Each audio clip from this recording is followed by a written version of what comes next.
Subscribe करें और bell दबाएं ताकि कोई खबर रह न जाए।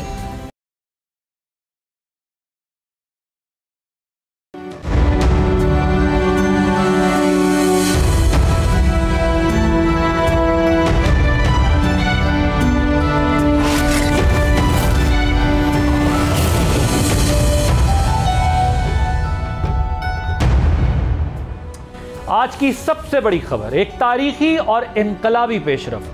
पाकिस्तान और सऊदी अरब के दरमियान स्ट्रेटेजिक म्यूचुअल डिफेंस एग्रीमेंट पर दस्तखत। ये मुआहिदा महज एक कागजी कार्रवाई नहीं बल्कि दहाइयों पुराने दिफाई ताल्लुकात की एक बाज़ाब्ता फॉर्मलाइजेशन है। याद रहे कि यह तावन नया नहीं, इसकी ठोस बुनियाद 1967 में रखी गई थी। 1974 में लाहौर इस्लामी सरबराही कॉन्फ्रेंस में सऊदी फरमारवां शाह फैसल के किरदार ने इसे मजीद आगे बढ़ाया। फिर 1979 के मस्जिदुल हराम वाक़े के बाद पाकिस्तानी फोर्सेस ने सऊदी अरब के साथ कंधे से कंधा मिलाकर काम किया। 1982 में बाज़ाब्ता बायलैटरल सिक्योरिटी कोऑपरेशन एग्रीमेंट हुआ, जिसके तहत हज़ारों पाकिस्तानी फौजी सऊदी अरब में तैनात रहे और दिफाई ताउन मजीद मुस्तहकम हुआ। इसके अलावा हरमैन शरीफैन के दिफा के लिए पाकिस्तान की कमिटमेंट कभी किसी मुआहदे की मोहताज नहीं रही। लेकिन आज के मुआहदे की अहमियत इसलिए बढ़ जाती है कि इसमें वाज़ेह तौर पर कहा गया है कि किसी एक मुल्क पर हमला दोनों पर हमला तसव्वुर होगा, यानी ये मुआहदा दोनों ममालिक के दिफा को एक दूसरे के साथ जोड़ देता है। गुज़िश्ता रोज़ इस अहम तरीन पेशरफ के ऐलान से पहले स्ट्रेटेजिक उमूर के माहिर मुशाहिद हुसैन सैयद ने हमारे ही प्रोग्राम में ऐसे ही एक मुआहदे की ज़रूरत पर जोर दिया था। उन्होंने क्या कहा था, आइए जानते हैं। इसलिए कह रहे मैं आउट ऑफ द बॉक्स मैं सजेशन दे रहा हूँ कि आप कहें, हम तैयार हैं जनाब। मुस्लिम उम्मा का हम डिफेंड करना जानते हैं, पाकिस्तानी कौम में बड़ी जान है, वैसे भी हमारे लोगों का पैन इस्लामिस्ट विजन है। वैसे आपके ख्याल में हमने कुछ मशवरा दिया नहीं होगा, जिस तरह आजकल हम we are seeking for different options? I hope we have. I assume कि ग्रेट माइंड्स थिंक अलाइक। चूँकि ये मुआहदा ऐसे वक्त में हुआ है जब खित्ते में गैर यकीनी सूरत हाल बढ़ रही है। इसराइल की जारियत, गजा सूरत हाल और कतर पर हालिया हमले गल्फ रीजन की स्ट्रेटेजिक कैलकुलेशन को तब्दील कर रहे हैं। तो सवाल उठता है कि क्या ये मुआहदा इन डेवलपमेंट्स के तनाजुर में हुआ है? लेकिन सऊदी अरब ने इस हवाले से बहुत वाज़ेह तौर पर कहा है कि ये किसी एक मखसूस इवेंट या किसी एक मुल्क के खिलाफ नहीं है, बल्कि ये दिहाइयों पुरानी इंस्टीट्यूशनलाइज्ड शक्ल है जिसका मकसद खित्ते में अमन और इज्तिमाई सलामती का फ़रोग़ है। पाकिस्तान के लिए ये ना सिर्फ स्ट्रेटजिक बल्कि मुआशी लिहाज से भी फ़ायदेमंद है, जबकि सऊदी अरब के लिए ये एक मजबूत दिफाई हिसार है। यानी कि दोनों बरादर ममालिक में दहाइयों से जारी गैर रस्मी दिफाई ताउन एक बाकायदा डिफेंस अम्ब्रेला में ढल चुका है। सवाल यह है कि खित्ते की बदलती सियासत और भारत जैसे हॉस्टाइल हमसाया मुल्क के लिए इसके क्या असरात होंगे। और अब ज़रा डोमेस्टिक इशूज़ पर बात करते हैं। गुज़िश्ता दिनों में अदालती और सियासी मैदान में अहम पेशरफ सामने आई है, जिस पर तज्ज़ियाकारों से हम बात करेंगे और जानेंगे कि उसका नतीजा क्या निकलने वाला है। इसी पे बात करने के लिए हमारे साथ मौजूद हैं इस वक्त हाफिज़ एहसान अहमद खोखर साहब, लॉ एक्सपर्ट हैं, हसन अयूब साहब सीनियर जर्नलिस्ट हैं, बैरिस्टर साद रसूल साहब लॉ एक्सपर्ट हैं, एनालिस्ट हैं। आप तीनों का बहुत शुक्रिया। मुझे ज़रा ये बताइएगा कि हसन अयूब साहब कि ये जो बड़ी डेवलपमेंट हुई है इस मुआहदे में, अस्करी ताल्लुकात, माशी ताउन, ये जो हमारी एक जोग्राफियाई और इलाकाई सिक्योरिटी के लिए एक बहुत बड़ी डेवलपमेंट हुई है। ये रातों रात ज़ाहिर नहीं हुआ, इसमें एक वक्त लगा और एक प्रोसेस के ज़रिए हुआ है। लेकिन जब खबर आई है तो रातों रात एक तहलका ज़रूर मच गया है। तो ज़रा इस पर अपनी पहले राय से आगाह करें, फिर उसके बाद हम दूसरे टॉपिक्स की तरफ चलते हैं। मैं चाहता हूँ आप तीनों इस पर अपनी आरा का इस्तेमाल करें, फिर उसके बाद हम आगे बढ़ते हैं। हसन अयूब साहब, स्टार्ट फ्रॉम यू। बहुत शुक्रिया आदिल वाजिद साहब। बात यह है कि ये तो पाकिस्तान की खुशनसीबी है उम्मत मुस्लिमा में से कि पाकिस्तान को हरमैन शरीफैन की हिफाजत का मौका मिल रहा है। और अब ये देखें कि ये महज इत्तेफाक नहीं, ये अल्लाह का हुक्म है। और ये अल्लाह के हुक्म के आगे जो है ये हमारे लिए तो कम से कम जो है ये खुशी का मौका है कि हमें ये सादत हासिल हो रही है। हम तो अपनी ज़मीन से, अपनी जो मदरलैंड है उससे ज़्यादा हम जो है उसको इज़्ज़त की निगाह से देखते हैं, चाहे वो मक्का मुकरमा है, चाहे वो मदीना तैयबा है। और ये तो पाकिस्तान की अफवाज को जो है ये दुनिया में ये मकाम मिला है कि उनको ये अल्लाह ताला ने अपने घर की हिफाजत और रोज़ा रसूल की हिफाजत के लिए मुंतखब किया है। तो यकीनी तौर पर दुनियावी चीज़ें तो एक तरफ, हमारा अकीदा जो है वो इस हवाले से बड़ा वाज़ेह है और आज मेरी कुछ अफवाज के जो हमारे सीनियर्स हैं उनसे मेरी बात हुई, तो दोनों का यही कहना था कि उन्होंने उनके मुताबिक जो ये रियासत पाकिस्तान है, चाहे वो रियासत सऊदी अरेबिया है, दोनों ज़िम्मेदार रियासतें हैं। पाकिस्तान जो है वो आप देख लें कि ख़ित्ते के अंदर जिस तरीके से जारियत की हिंदुस्तान ने, इसके बावजूद पाकिस्तान ने जो इस मामले को ज़्यादा एस्केलेट नहीं किया और हमेशा जो इसको डी एस्केलेशन के ऊपर रखा। इवन के पाकिस्तान बार बार वार्न करता रहा इंडिया को कि हमारे साथ जो है वो आप कोई जारियत मत कीजिएगा, पाकिस्तान तैयार है, आजमाना मत। लेकिन फिर जब हिंदुस्तान ने जारियत की तो उसको मुंह तोड़ पाकिस्तान ने जवाब दिया और दुनिया ने ये सारे मनाजिर देखे कि पाकिस्तान ने जब 10 मई को जिस तरीके से हिंदुस्तान को जो है वो तकरीबन 70% उसकी जो इंस्टॉलेशन थी वो तबाह कर दी थी। उस वक्त अगर पाकिस्तान चाहता तो इस मामले को फर्दर एस्केलेट कर सकता था, लेकिन पाकिस्तान ने फिर भी मामले को वहां पर रोक दिया, एक रिस्पांसिबल स्टेट के तौर पर बिहेव किया। You are right. साद रसूल साहब, योर इनिशियल रिस्पांस और इसकी सिग्निफिकेंस अपना कमेंट कीजिएगा। देखिए, मैं हसन साहब की बात से बिल्कुल एग्री करता हूँ। सारे पाकिस्तान के लिए ये एक बड़ी अच्छी खबर है, ना सिर्फ पाकिस्तान के लिए बल्कि ख़ित्ते के लिए। अगर आप देखें, मेरा इसके अंदर नेचुरली हम सब के जो जज्बात हैं वो मक्का और मदीना की तरफ जाते हैं और वो बड़ी ज़रूरी बात है, उससे ज़्यादा क्या बात हो सकती है। लेकिन अगर मैं उसको थोड़ा सा मज़ीद एक्सपैंड करके ज़रा रीजनल बात भी कर सकूँ, आपने देखा कि माजी के अंदर भारत ने कितनी ज़्यादा सऊदी अरब के साथ अपनी रिलेशनशिप को बढ़ाने की कोशिश की और इस बात का तासुर दिया कि जो मिडल ईस्ट है वो भारत के साथ इन्वेस्टमेंट्स कर रहा है या भारत के साथ अपनी रिलेशनशिप्स को बेहतर कर रहा है और पाकिस्तान को वो उस तरह का स्टेटस नहीं दे रहा या उस तरह या कम से कम बनिस्बत भारत उसको इग्नोर कर रहा है। हमने देखा कि पिछले 12-1 महीने के जो हालात हैं, ख्वाह वो इसराइल ईरान की जंग हो जिसके अंदर पाकिस्तान का इतना ज़बरदस्त रोल था, हालांकि हमने अस्करी अपनी फोर्सेस तो भी नहीं उतारी थी, लेकिन पाकिस्तान का डिप्लोमेटिकली अदरवाइज रीजनल इतना इंपॉर्टेंट रोल था कि ईरान की पार्लियामेंट के अंदर भी पाकिस्तान की तारीफ़ की गई कि पाकिस्तान ने बड़ी सपोर्ट की। उसके बाद जब इसराइल की जहारियत इस खित्ते के अंदर मज़ीद बढ़ती चली गई और कतर के ऊपर हमला हुआ तो कतर के अंदर भी पाकिस्तान को बड़ी रिसेप्शन मिली। तो ये एक नई किस्म की डिमार्केशन नज़र आती है जिसके अंदर इसराइल अपने दीगर अमेरिकन और दीगर अलाइंस के साथ शायद, लेकिन इसराइल इंडिया के साथ खड़ा है और जो मुसलमान ममालिक हैं मिडल ईस्ट के, जो माजी में इंडिया के साथ बड़ी अपनी ट्रेड और दीगर रिलेशनशिप्स को बढ़ा रहे थे, वो इसराइल के एलाइज से कट के या दूर होते हुए नजर आते हैं और पाकिस्तान की डिफेंस स्ट्रैटेजी पे इन्हिसार कर रहे हैं। ये हमारे लिए बहुत अच्छी बात है और उसको बढ़ाना चाहिए। बिल्कुल ठीक। अच्छा, एक तो ये बिल्कुल आप ठीक कह रहे हैं कि मिडिल ईस्ट के साथ हमारे जो रवाबित हैं, जो हमारे कॉन्टैक्ट्स रहे हैं, जो रिलेशनशिप रहा है वो रिस्टोर हो रहा है बड़ा रैपिडली। जो उसमें थोड़ा बहुत हमें ट्रेड गैप नज़र आता था, अदरवाइज़ ये तो हमारा था पैक्ट, एक साइलेंट पैक्ट तो हमारा था। अंडरस्टैंडिंग तो थी कि अगर कभी भी स्पेशली सऊदी अरब पर अगर कोई एग्रेशन होता है तो Pakistan will go and defend. लेकिन ये 2000 आई वुड से कि 8, 9, 7, 8 तक ठीक चलता रहा है। उसके बाद थोड़ा चीज़ें चेंज हुई, बल्कि इनफैक्ट 2015 के बाद ज़्यादा चेंज आया था। 2015 तक भी चीज़ें बेहतर थी।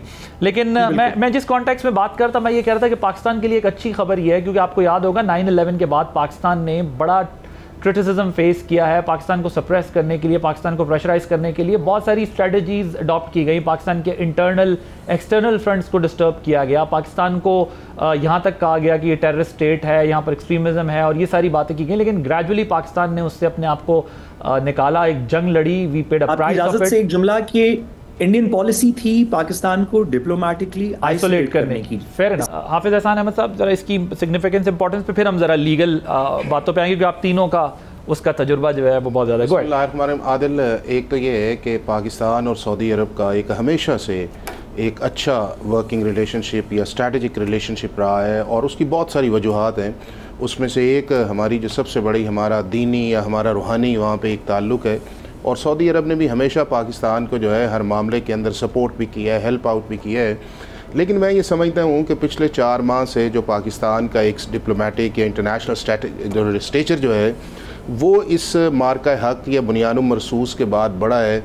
उसके बाद पाकिस्तान की जो दुनिया भर के अंदर एक्सेप्टेबिलिटी या पाकिस्तान की जो इंटरनेशनल रिलेशंस के अंदर पेनिट्रेशन या पाकिस्तान की आर्म्ड फोर्सेस की जो स्ट्रेंथ है वो एक रिफ्लेक्शन के तौर पे आई है। और साइमल्टेनियसली इन्हीं 4-5 माह के अंदर जो है इसराइल ने फ़लस्तीन या उसके बाद कतर देख लें, उससे पहले ईरान देख लें, जिस तरह टारगेट किया है मुसलमानों को या उसके बाद उन ममालिक के अंदर, तो वो दोनों चीज़ें जो हैं जिसकी अब आपको एक रिफ्लेक्शन जो है वो नज़र आई। कल के एग्रीमेंट से जो है पूरे ख़ित्ते के अंदर क्या पूरी दुनिया के इस्लामी मुल्कों के अंदर एक सेंस ऑफ सिक्योरिटी आई है। और मैं ये समझता हूँ कि इसका क्रेडिट पाकिस्तान की फोर्सेस को देना चाहिए कि जिन्होंने इन सालों के अंदर किस तरह मेहनत करके, किस तरह कैपेबिलिटी करके, किस तरह अपने आप को प्रूव करके और उसको ट्रांसलेट जो है 2025 में किया है, जिसकी दुनिया भर के अंदर चाहे वो वेस्टर्न कंट्रीज़ हैं या इस्लामिक कंट्रीज़ हैं उन्होंने रिकग्नाइज भी किया है। और उन्होंने कहा है कि पाकिस्तान जो है उसके अंदर वो सारी कैपेसिटीज़ या कैपेबिलिटी जो है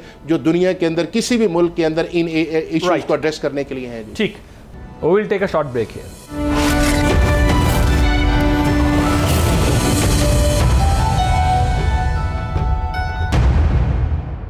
वेलकम बैक। अब जरा इस्लामाबाद हाई कोर्ट का इशू डिस्कस कर लेते हैं। साद रसूल साहब, ये बताइएगा कि क्या इस्लामाबाद हाई कोर्ट का ये इख्तियार बनता है कि वो एक हाजिर सर्विस जज को सुप्रीम जुडिशल काउंसिल के फैसले तक काम से रोक दे, और जबकि ये आइन के मुताबिक जजेस की जो अहलियत और बददियानती के मामलात हैं बराह रास्त सुप्रीम जुडिशल काउंसिल के दायरा इख्तियार में आते हैं। Your take on. देखिए, मेरी तो अल साहब इसके ऊपर बड़ी नाकिस सी और बड़ी सिंपल सी राय है, और मैं अपनी राय को सपोर्ट करने के लिए सुप्रीम कोर्ट ही की 2-3 जजमेंट्स का भी सहारा लूँगा।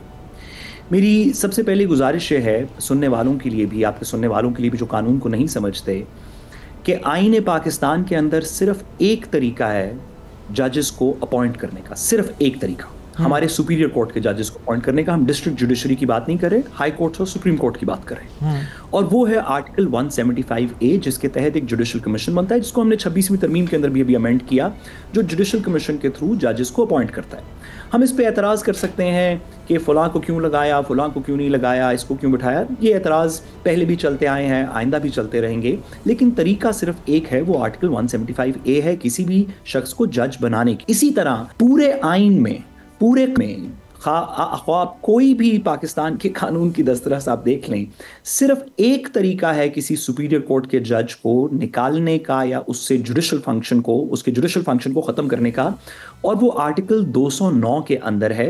वो आर्टिकल 209 है जिसके तहत सुप्रीम जुडिशल काउंसिल 26वीं तरमीम से पहले 2 ग्राउंड्स थी जिन पे किसी भी जज को निकाल सकती थी मुकदमा सुनने के बाद। एक थी इनकैपेसिटी और एक थी मिसकॉन्डक्ट, यानी कि वो जज या तो किसी वजह से, किसी एक्सीडेंट की वजह से इनकैपेसिटी हो जाए, वो काम ही ना कर सके, या उसका कोई मिसकॉन्डक्ट हो। 26वीं तरमीम में हमने एक ग्राउंड और डाली जिसको एफिशिएंसी का नाम दिया गया, कि उसकी परफॉर्मेंस की बेसिस के ऊपर भी उसको चेक किया जा सकता है और निकाला जा सकता है। सिर्फ और सिर्फ आईन पाकिस्तान में ये 3 तरीके हैं किसी की भी जुडिशल पावर को रिस्ट्रेन करने के। अब ये बात अगर मैं सिर्फ कर रहा होता या ये मेरी नाकिस सी राय होती तो बिल्कुल डिसरिगार्ड की जा सकती थी, लेकिन हमारे आइन के अंदर कम से कम पिछले 10 से 15 साल के अंदर 3 दफ़ा ये बात टेस्ट हो चुकी है।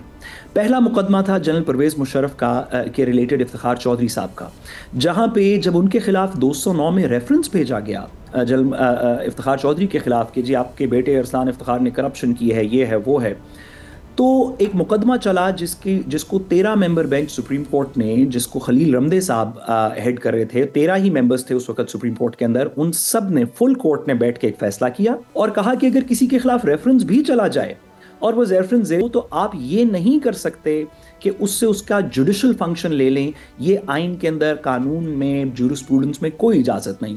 हाँ, आप ये कर सकते हैं कि उनका 209 का मुकदमा सुने, 1 दिन में सुन के उनको निकाल दें, 2 दिन में सुन के निकाल दें, लेकिन जब तक आप उन्हें निकालते नहीं, वो जज हैं, उनकी जुडिशल पावर आप वापस नहीं ले सकते। वापस दूसरा केस जो इसके ऊपर चला वो शौकत अजीज सिद्दीकी साहब वाला केस था, जिसमें 5 मेंबर बेंच सुप्रीम कोर्ट ने जस्टिस अजमत सईद शेख साहब की जजमेंट है, जिसमें वापस ये बात तहरीर की कि कोई तरीका नहीं है कि आप एक हाजिर सर्विस जज को इस बेसिस पे कि आपके खिलाफ जुडिशल काउंसिल के अंदर एक मुकदमा चल रहा है, आपके खिलाफ कोई एलिगेशन है, आप उसको जुडिशल फंक्शन से रोक दें। और तीसरा मुकदमा इससे भी थोड़ा सा ज़्यादा ज़रूरी है, ये इस्लामाबाद हाई कोर्ट की 2016 की जजमेंट है, PLD 2016 इस्लामाबाद की जजमेंट है, जो शौकत अजीज सिद्दीकी साहब ने खुद तहरीर की, और केस का नाम है general Pervez Musharraf versus the state, जिसके अंदर उन्होंने ये बात लिखी, और मैं ये अपनी तरफ से नहीं बना रहा, लोग इसको चेक कर सकते हैं। 2016 supreme court general Pervez Musharraf, 2016 PLD 2016 Lahore Pervez Musharraf ji state बनाम परवेज़ मुशर्रफ के अंदर उन्होंने कहा, जस्टिस शौकत सिद्दीकी ने कहा कि अगर कोई शख्स या कोई अथॉरिटी या कोई ऑर्डर या कोई इंस्ट्रूमेंट किसी जज को, वो हाजिर सर्विस भी हो, अभी उसे निकाला भी ना गया हो, उसको जुडिशल फंक्शन एक्सरसाइज करने से रोक दे, यानी कि उसको एज ए जज फंक्शन करने से रोक दे, तो जस्टिस शौकत सिद्दीकी फरमाते हैं उस जजमेंट में कि ये छोटी मोटी बात नहीं, ये एक्ट ऑफ टेररिज्म है। ये मैं नहीं कह रहा, कोई और नहीं कह रहा, जस्टिस शौकत सिद्दीकी जो जुडिशल कमीशन के भी मेंबर हैं, आजकल हुकूमत ने उनको एक बड़ा ओहदा दिया हुआ है, उनकी तहरीर शुदा जजमेंट है जिसको ना चैलेंज किया गया ना उसको अनडू किया गया। तो पाकिस्तान के आइन में भी आर्टिकल 175 और 209 के तनाज़ुर में, और पाकिस्तान में पिछले 15 साल में जो सिर्फ तीन इसके ऊपर जजमेंट्स हैं, उन तीनों में ये बात लिखी गई है कि ये गैर कानूनी है। इसके होते हुए मैं आखिरी बात इस पर करता चलूँ कि जिस दिन ये ऑर्डर पास किया गया, उस दिन जो वकील साहब थे जिन्होंने ये एप्लीकेशन फाइल की थी वो आए नहीं थे, उन्होंने एडजर्नमेंट सीख की थी, उन्होंने कहा कि मैं तो आज आ ही नहीं सकता, प्लीज़ इसको एडजर्न कर दें। मुकदमा भी ऑब्जेक्शंस में लगा हुआ था, यानी कि अभी किसी को नोटिस नहीं हुआ था, कोई बहस नहीं हुई थी। और तीसरा, जो रिपोर्टेडली जो लोग वहाँ मौजूद थे, हसन साहब इसमें अगर मैं गलत कह रहा हूँ तो हमारी तौसीह कर सकते हैं, तमाम रिपोर्टर्स जो वहाँ से निकले उन्होंने कहा कि अदालत के अंदर कुछ और कहा गया, जिस वजह से उसकी वीडियो भी रिक्वेस्ट की गई है, और जो बाद में चेंबर से ऑर्डर आया वो कुछ मुख्तलिफ था। ये सारी चीज़ें इसको थोड़ा सस्पेक्ट करती हैं, सस्पेक्ट क्या मेरे ख्याल में गैर कानूनी कर देती हैं, और आने वाले दिनों में सुप्रीम कोर्ट को इस पर कोई फैसला करना पड़ेगा। हसन अयूब साहब, योर टेक ऑन, और आपको तस्दीक के लिए भी जो है वो साद रसूल साहब ने फोरम फराहम कर दिया। नहीं, देखिए बात ये है कि आइन का आर्टिकल 209 बड़ा वाज़ेह है, और उसी में ही ये दर्ज है कि एक यूनिक फोरम है सुप्रीम जुडिशल काउंसिल, जो जजेस का एहतसाब कर सकती है, जो उनकी अकाउंटेबिलिटी कर सकती है, वरना गवर्नमेंट या एग्जीक्यूटिव के पास ये इख्तियार नहीं है। अब ये जो पहली मर्तबा एक यानी डिविजनल बेंच है हाई कोर्ट का, उसने को वारंटों की जो एप्लीकेशन थी उस एप्लीकेशन पर तो प्रोसीड नहीं किया, लेकिन उस एप्लीकेशन के अंदर जो दूसरी बात थी कि जज को जुडिशल वक्त से रोका जाए, ये उस दरख्वास्त का हिस्सा था, तो उसके ऊपर अमल दरामद करते हुए यानी जज साहब को काम से जुडिशल वर्क परफॉर्म करने से रोक दिया।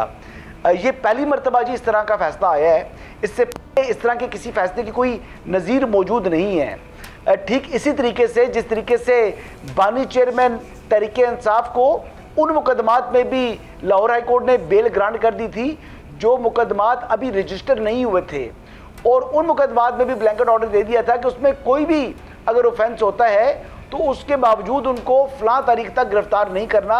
ऐसे फैसले भी पहले माजी में कभी नहीं। जस्टिस अता साहब की बात कर रहे हैं आप? मैं तो यही कहूंगा कि जो जी तारिक महमूद जहांगीरी साहब की अगर मैं बात करूं, नहीं तो मैं कह रहा हूं आप जस्टिस उमर अता बंदियाल साहब की बात कर रहे हैं? नहीं, बंदियाल साहब की नहीं जी, मैं लाहौर हाई कोर्ट की जज साहब की बात कर रहा हूँ। मुझे जज साहब का नाम मेरे ज़हन से उतर गया है। नहीं तो जब जमाना तो उमर अता बंदियाल साहब के जमाने में भी कहा था ना, इनको किसी और केस में भी आप अरेस्ट नहीं कर सकते। आदिल साहब, थोड़ी सी मैं हसन साहब की बात से एग्री करता हूं। बेसिकली छोटी सी हसन साहब माजरत, छोटी सी तौसीह आपकी बात से कि अच्छा जी सर, सिर्फ एक छोटी सी करेक्शन कि ये ऑर्डर पहली दफ़ा इमरान खान साहब को नहीं दिया गया था, ये ऑर्डर पहली दफ़ा हमजा शहबाज साहब को दिया गया था। जस्टिस शहजाद जो आजकल सुप्रीम कोर्ट में है उन्होंने दिया था, जिसके बाद जिसका रिपीट ऑर्डर इमरान खान साहब को दिया गया था। अच्छा, तो ये वो ऑर्डर भी देखे ना कि ये भी पहली मर्तबा इस तरह के फैसले हुए हैं जो इख्तियारात नहीं थे, जो मुकदमा भी दर्ज हुआ नहीं, उस मुकदमे के अंदर भी जमानतें जो है वो दी जो हमारी हाई कोर्ट्स ने। अच्छा, फिर दूसरा एक मैं बड़ा आपको एक और दिखाऊंगा, बड़ा कॉन्ट्रास्ट था। B4U वाली एक यहाँ पर एक कंपनी थी जिसपे मुख्तलिफ लोगों ने अपनी इन्वेस्टमेंट की हुई थी। नैब को वो शख्स मतलूब था, उस शख्स को सुप्रीम कोर्ट की प्रीमिसेस के अंदर से नैब ने गिरफ्तार कर लिया, लतीफ़ खोसा साहब की गाड़ी में से निकाल कर। और जब बाद में लतीफ़ खोसा साहब अगले दिन आए, बड़े चीखे चलाए, कोर्ट के सामने जनाब फरियाद की, तो कोर्ट ने ऑर्डर किया जी कि B4U के जो मालिक है उनको पेश किया जाए, वो पेश हुए। तो फिर बंदियाल साहब ने कहा क्योंकि वो गिरफ्तार हो चुके हैं तो अब ये जो है ना पास्ट एंड क्लोज ट्रांजैक्शन हो गई है, तो अब आप इनकी बेल पोस्ट अरेस्ट जो है वो दायर करें। हालांकि सुप्रीम कोर्ट में उन्होंने कहा जी कि आइंदा हम इस किस्म की चीज़ अलाउ नहीं करेंगे। लेकिन जब बानी चेयरमैन तहरीक इंसाफ को हाई कोर्ट के अहाते से गिरफ्तार किया गया था तो उस मामले पर उन्होंने कहा था कि हम तसव्वुर करेंगे कि ये गिरफ्तार हुए ही नहीं, और फिर जो है वो मामला दोबारा हाई कोर्ट में भिजवा दिया गया था। तो ये हमारे यहाँ बड़ी नई नई चीज़ें हुई हैं।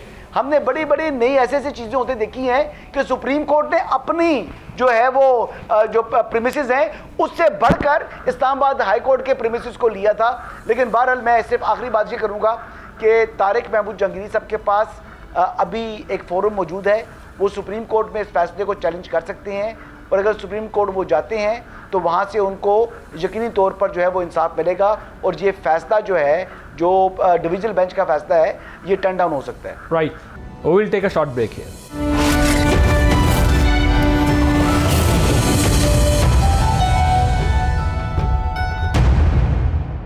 Welcome back. खोखर साहब, मुझे ये बताएं, ये जो बैरिस्टर ज़फ़रुल्लाह खान, पहले तो आप इस पर भी अपना कमेंट कर दीजिएगा, लेकिन एडिशनल एक सवाल और भी ले लें कि ये अशतर औसाफ साहब जैसे या बैरिस्टर ज़फ़रुल्लाह खान जैसे जो सीनियर वकला हैं उनको अदालती मुआविन मुकर्रर किया है उन्होंने, क्या ये एक गैर जानिबदाराना इक़दाम है आपके नज़दीक, और इससे कोई अदालती कार्रवाई की गैर जानिबदारी पे या सवालात उठ सकते हैं?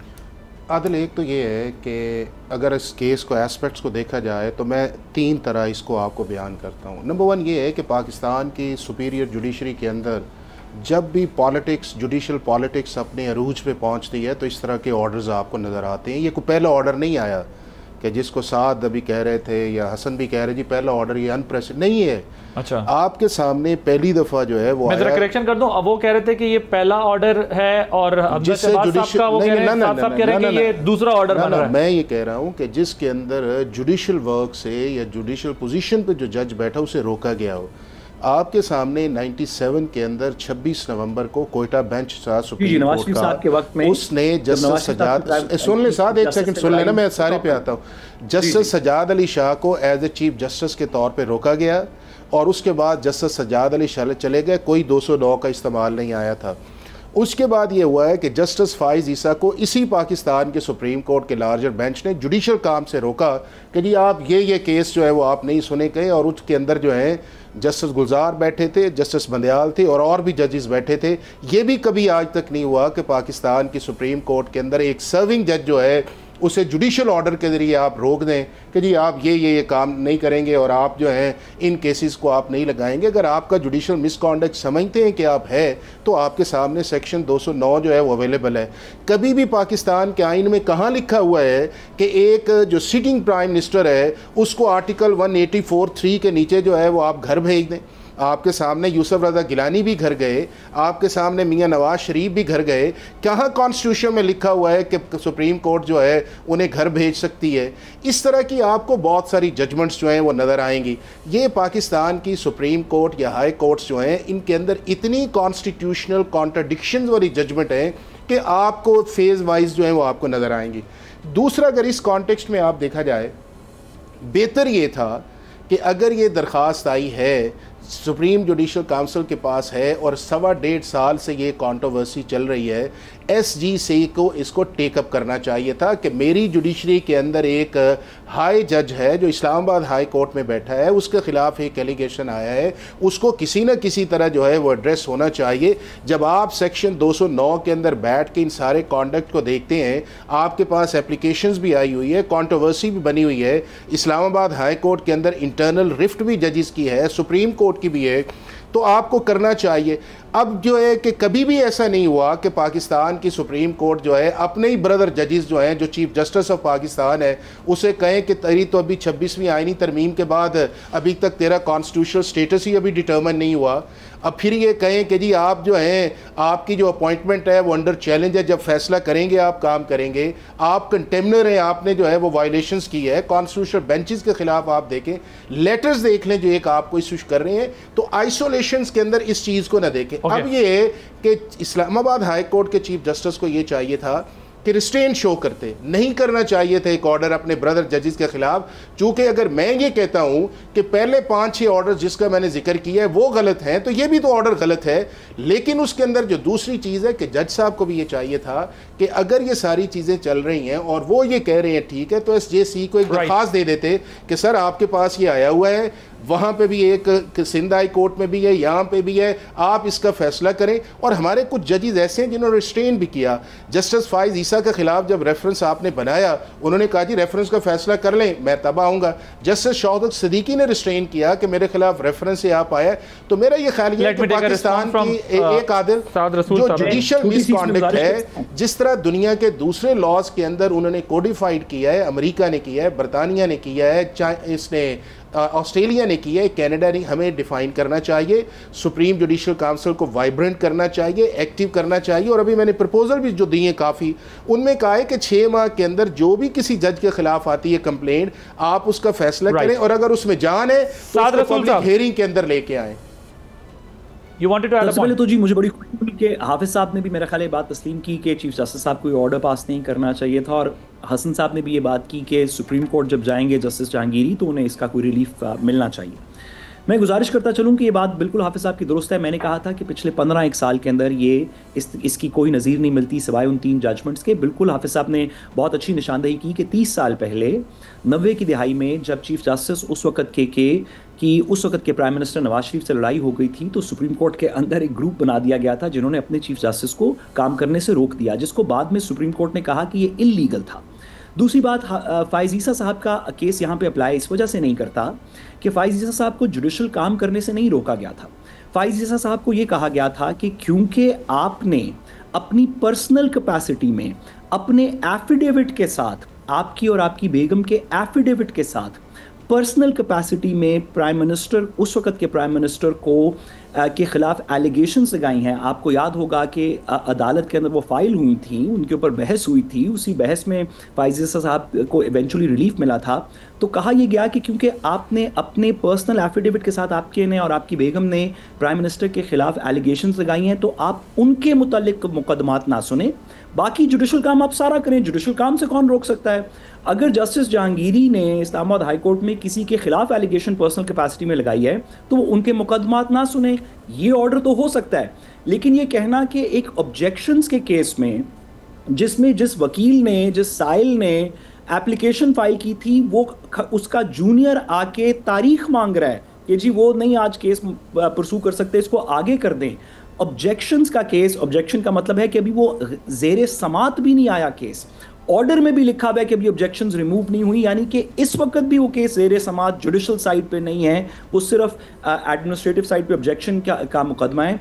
उसमें वकील के बगैर दलाइल सुने एडजर्नमेंट की एप्लीकेशन के ऊपर आप एक जज को परमानेंटली रिस्ट्रेन कर दें कि वो कोई जुडिशल काम भी नहीं कर सकता, इसको फाइज ईसा साहब के केस से ना मिलाएं, उसमें और इसमें बहुत ज़्यादा नहीं। मैं एक ऐड कर, जो मैंने जिस एंगल में कह रहा हूँ, मैं तो अभी 3-4 केस और इन्हें बता देता हूँ ना, कि आर्टिकल 63A के अंदर उसकी इंटरप्रिटेशन कभी सुप्रीम कोर्ट कहती है वोट काउंट नहीं होगा, कभी कहती है पार्लियामानी पार्टी उसे करेगी, कभी कहती है पार्लियामानी हेड उसे करेगा। कहाँ कॉन्स्टिट्यूशन के अंदर लिखा गया है? उसके बाद 62(1)(f) का आप फैसला दे रहे हैं। सुन लेना, मैं ये गुजारिश आपसे कर रहा हूँ कि जो हम सादा, मैं गुजारिश ये कर रहा हूँ कि आप इन सारी चीज़ों को, SIC का फैसला आया है, क्या पाकिस्तान की सुप्रीम कोर्ट को पता नहीं था कि आइन या कानून क्या है उस चीज़ के अंदर है? तो ये है कि जो जहाँ पे आपकी जुडिशल ऑफिसर की एक रिस्पेक्ट डेकोरम है, इसी तरह कर रहा हूं कि हम जुडिशल पावर की बात कर रहे हैं, मैं उसी तरह आ रहा हूं। साथ में एक सेकंड सुन लेना, आप सुन लेना, मैं जुडिशल की बात ही कर रहा हूं ना, कि जो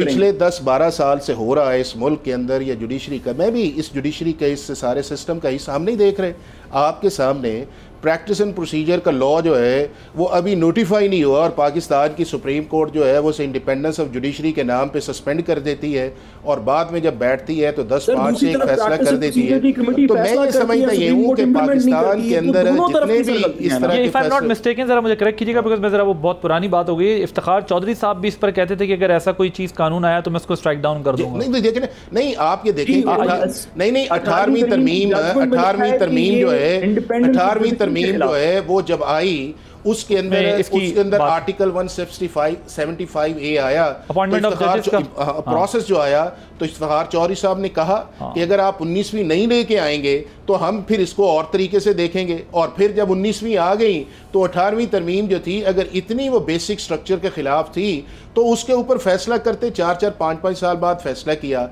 पाकिस्तान की सुप्रीम कोर्ट 52 साल मिलिट्री कोर्ट्स को अपहोल्ड करती रही है, उन लॉज को। अभी ख्याल ये आया कि 52 साल से हम जो कर रहे हैं वो बात ही हम गलत कर रहे हैं। पाकिस्तान की सुप्रीम कोर्ट जो है वैलिडेट करती रही है मार्शल लॉज को, जो आपके सामने आए हैं, डिक्टेटर्स को 3-3 साल देती रही है। वो सारी चीजें जो है आप सिर्फ अगर इस साथ सुन लेना, देखिए हमारे मुल्क के अंदर प्रॉब्लम ये आई हुई है कि हमारी तशरीह अपनी इंडिपेंडेंस ऑफ जुडिशरी की, सुप्रीमेसी ऑफ लॉ की, सुप्रीमेसी ऑफ ये सारी आदिल वो जुडिशरी है जो 2007-8 के अंदर हम सारों ने मारे खाई, हमने स्ट्रगल की, हम रोड्स पे आए कि ये इस मुल्क के अंदर रूल ऑफ लॉ लेके आएंगे, इस मुल्क के अंदर डिस्पेंसेशन ऑफ जस्टिस लेके आएंगे। क्या 2007 से लेके 25 तक जुडिशरी की रैंकिंग ऊपर गई है या नीचे गई है?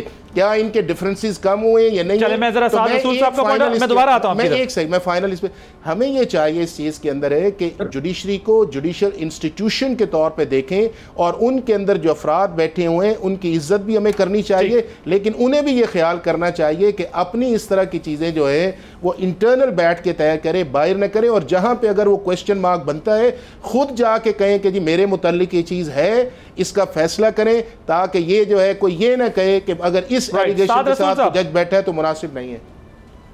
गुजारिश है हाफिज साहब से, गुजारिश है कि इसके अंदर क्या दो राय हैं कि हमारी सुप्रीम कोर्ट ने बड़े गलत फैसले किए हैं माजी में। हम सब इस बात को तस्लीम करते हैं, सुप्रीम कोर्ट खुद इस बात को तस्लीम करती है। सुप्रीम कोर्ट ने बेतहाशा फैसलों के अंदर जुल्फ़िकार अली भुट्टो का तो एक केस है, तिक्का इकबाल खान केस को ओवरटर्न किया, बहुत सारे और केसेस को ओवरटर्न किया और कहा कि हमने माजी में बड़ी गलतियां की हैं। इसके अंदर तो कोई दो राय नहीं। सिर्फ सुप्रीम कोर्ट ने गलतियां नहीं की, हमारी पार्लियामान ने गलतियां की हैं, हमारे दीगर इदारों ने गलतियां की हैं, हमारे तमाम सियासतदानों ने गलतियां की हैं। सर ये तो बहस ही नहीं हो रही। बहस ये हो रही है कि क्या एक हाई कोर्ट के जज साहब एक या दो बैठ के एक फेलो जज को एक ऐसे केस के अंदर जो अभी ऑब्जेक्शंस में है, जिसमें पिटिशनर काउंसिल एडजर्नमेंट मांग रहा है कि मैं इसको अभी परसू नहीं कर रहा, मुझे तारीख दे दें, जिसमें सुप्रीम जुडिशल काउंसिल मुकदमे को उसके सामने पेंडिंग है उनकी एप्लीकेशन, क्या परमानेंटली ऐसे मुकदमे में एक जज को आप काम करने से रोक सकते हैं या नहीं? सर ये सवाल है। नहीं, मैं बताता हूं। इस सवाल के जवाब के अंदर मैं आपकी बात से माजरत सर, मैं आपकी बात से पूरी तरह एग्री करता हूं। हमें बड़ा अच्छा जुडिशल रिफॉर्म करना चाहिए, जजेस को ये मसले इंटरनली सॉल्व करने चाहिए। हमें as an institution, as a judicial institution dirty laundry public के अंदर नहीं धोनी चाहिए। मैं सारी बातों से एग्री करता हूं, लेकिन आप इस आड़ में कि प्राइम मिनिस्टर के, सुप्रीम कोर्ट के पास क्या इख्तियार है प्राइम मिनिस्टर को डिस्क्वालीफाई करने का, या आपसे क्या लॉयर्स मूवमेंट के बाद जुडिशल रैंकिंग बेहतर हुई? तो 26वीं तरमीम के बाद भी बेहतर नहीं हुई। पिछले साल से इस साल पाकिस्तान की रैंकिंग पहले 128 थी, अब 131 हो चुकी है आउट ऑफ 140 कंट्रीज। सिर्फ गलतियां हुई, हम बात ये कर रहे हैं कि क्या जस्टिस डोगर के पास एक ऑब्जेक्शन केस में एक विदाउट रिकॉर्स टू 209 ये इख्तियार हासिल है कि वो एक जज को परमानेंटली रिस्ट्रेन कर दें। अगर आप ये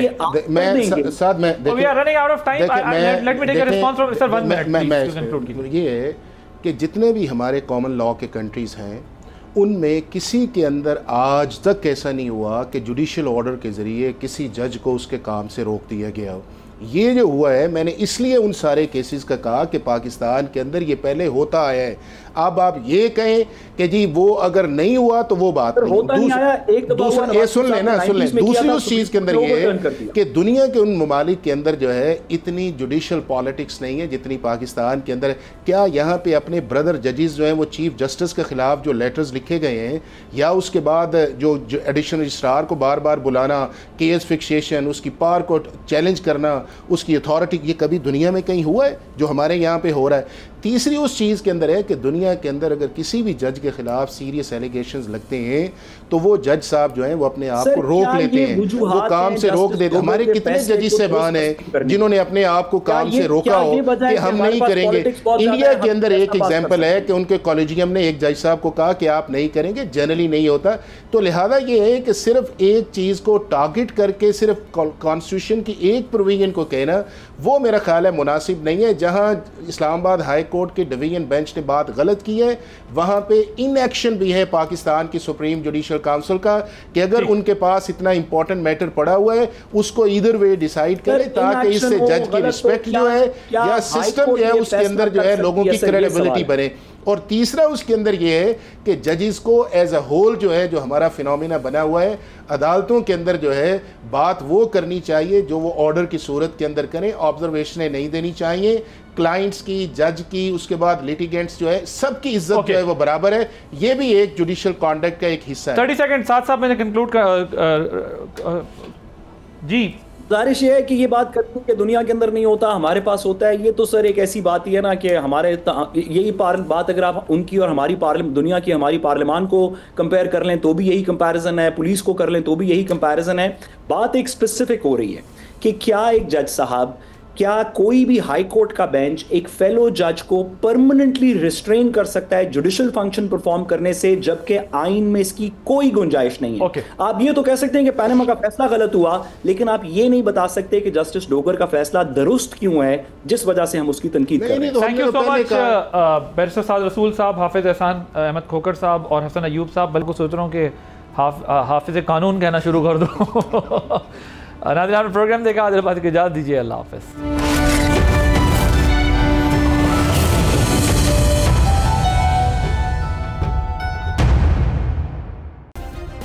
सब्सक्राइब करें और बेल दबाएं ताकि कोई खबर रह न जाए।